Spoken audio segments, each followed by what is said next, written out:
Hello guys, this is Saumya and welcome to She Discuss. तो आज का हमारा जो डिस्कशन का टॉपिक है वो हर लड़की का फेवरेट टॉपिक है एक्चुअली, क्योंकि हर लड़की के सुपर हीरोज़ के पापा होते हैं और पापा की बात होते ही हर लड़की के चेहरे की मुस्कान यहाँ से यहाँ होती है।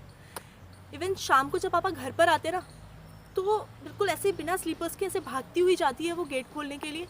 आते ही बस पापा से सुबह से लेकर शाम तक की जितनी बातें होती हैं, जितनी परेशानियाँ होती हैं, सब कुछ अपने पापा से बोलती है आकर, क्योंकि वो उस वक्त में सबसे ज़्यादा खुश होती है और सबसे ज़्यादा लाइट फील करती है अपने डैड से सब कुछ डिस्कस करने में।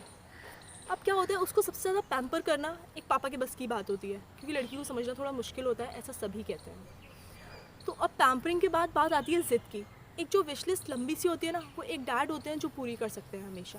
अपनी बेटी की हर विशेस सिर्फ एक डैड पूरी करते हैं, क्योंकि वो उनके लिए एक राजकुमारी जैसी होती है। बहुत प्यार जो करते हैं वो उससे, उसकी आंखों में आंसू आने का मतलब होता है लाइक पूरा घर सिर पर उठा लेना, चाहे वो बचपन हो चाहे वो बड़े होने के बाद की बात हो। तो क्या होता है कि बचपन से हमें वो पालते हैं, सबसे ज़्यादा खुश होते हैं जब हम पैदा होते हैं। और हाँ, एक सबसे बड़ी चीज़, एक बेटी हो या बेटा हो यहाँ पर, तो एक माँ अगर 9 महीने अपने बच्चे को कोख में पालती है, तो उस 9 महीने में एक पिता ही होता है जो अपने दिल और दिमाग में उस बच्चे को 9 महीने पाल रहा होता है, कि उसको क्या करना है, आगे की प्लानिंग प्लॉटिंग सब कुछ उसके दिमाग में चल रही होती है, कि कैसे क्या संभालना है सब कुछ, कैसे उसको अच्छी एजुकेशन देनी है, कैसे उसको आगे बढ़ाना है, उसका करियर कैसे बनाना है, उसका फ्यूचर कैसे बनाना है। अब जब बेटी पैदा होती है तो एक पिता सबसे ज़्यादा खुश होता है, उसको चलना वो सिखाता है, उंगली पकड़कर, गिरती है तो मरहम वो लगाता है। अब बात आती है शादी के वक्त की, तो इस समाज से एक सवाल मैं करना चाहूँगी कि जिस घर में वो पैदा होती है वो घर उसका नहीं होता, क्योंकि उसको दूसरे घर जाना होता है, और जिस घर में वो जाती है वो घर भी उसका नहीं होता, क्योंकि वो तो पराए घर से आई होती है। तो उसका घर कौन सा होता है? प्लीज़ इस बात का जवाब मुझे कमेंट बॉक्स में आप ज़रूर दीजिएगा। तो अब क्या होता है कि आखिरी मोमेंट जब उसके लिए रिश्ता देखा जा रहा होता है, 50 चीज़ें हो रही होती हैं, तो उस वक्त में पता ही क्या होता है, उस बेटी के दिमाग में एक बवंडर चल रहा होता है सवालों का कि मेरे साथ ऐसा क्यों हो रहा है। आज तक तो मेरी हर जिद पूरी हुई, तो ये एक आखिरी जिद मैं पापा को बोल रही हूँ, क्यों नहीं पूरी कर सकते हैं वो, कि मुझे पापा आपके साथ रहना है, मुझे नहीं जाना कहीं, किसी के साथ नहीं जाना। वो सारे के सारे मुझे पराए जैसे लगते हैं, क्योंकि मैं उनसे आज तक कभी मिली नहीं, मैं नहीं जानती वो कौन है क्या है। तो ये सारी चीज़ें कलेक्ट करके मैंने जो अपनी पोइट्री लिखी है, उसका जो टाइटल है वो है पापा की छाँव में गुजरे हैं ज़माने, फिर गैरों की बहू क्यों कहते हो, ये कैसा इंसाफ है सबका, विदा बेटी की ही क्यों करते हो। मैं स्टार्ट करती हूँ अपनी पोइट्री।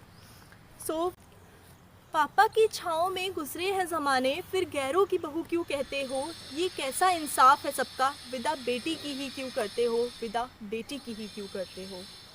जब हुई थी मैं पैदा, अब मैं यहाँ पर फ्लैशबैक में जाऊँगी। तो जब हुई थी मैं पैदा, तो सबसे खुश हुआ जो था पापा आप ही थे, वो इंसान, खुशी का आंसू जिसकी आंखों से छलका था, खुशी का आंसू जिसकी आंखों से छलका था। जब रोई थी भूख से कभी मैं, जब रोई थी भूख से कभी, माँ तक को तुमने डांटा था, छोड़कर सारा काम काज मुझे गोद में उठाया था, मुझे गोद में उठाया था। उंगली आपकी ही थाम कर, उंगली आपकी ही थाम कर मैंने चलना सीखा था, जब गिरी थी ज़मीं पर कभी तो घुटने से खून छलका था, घुटने से खून छलका था।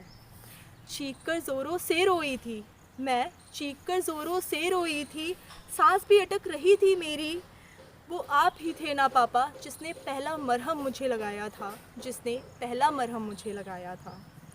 एक बात और बता दो मुझको, एक बात और बता दो मुझको, मेरे ज़ुबान पर पहला शब्द क्या आया था। पापा की छाँव में गुजरे हैं ज़माने, फिर गैरों की बहू क्यों कहते हो, ये कैसा इंसाफ है सबका, विदा बेटी की ही क्यों करते हो, विदा बेटी की ही क्यों करते हो। अब आगे बढ़ते हैं। तो हमारे स्कूलिंग स्टार्ट होती है, पढ़ाई लिखाई स्टार्ट होती है, और उस पढ़ाई लिखाई के साथ हमारे साथ में एक और पढ़ाई चल रही होती है, जिसको बोलते हैं संस्कारों की पढ़ाई, संस्कारों का पार्ट। तो पढ़ा लिखा कर बड़ा किया, मुझे पढ़ा लिखा कर बड़ा किया, संस्कारों का भी पाठ पढ़ाया, जब भी कोई आई मुसीबत उससे भी लड़ना पापा तुमने मुझे सिखाया, उससे भी लड़ना पापा तुमने मुझे सिखाया।